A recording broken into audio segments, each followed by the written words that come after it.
Молитва о спасении Алании.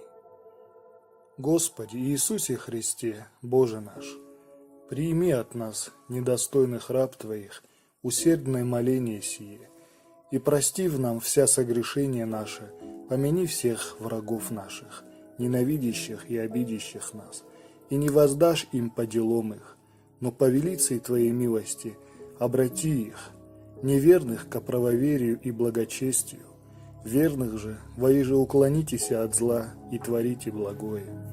Нас же всех и церковь Твою святую всесильную Твоею крепостью от всякого злого обстояния милости в ней избави. Отечество наше от лютых безбожник и власти их свободи. Верных же раб Твоих в скорби и печали день и ночь вопиющих к Тебе, многоболезненный вопль услыши, многомилостивый Боже наш, и изведи из истления живот их. Подашь же мир и тишину, любовь и утверждение, и скорое примирение людям Твоим, их же честною Твоею кровью искупил иси.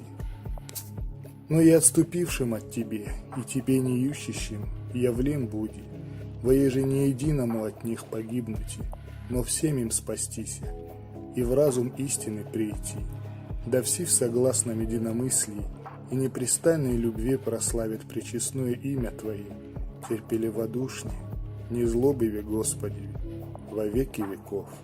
Аминь.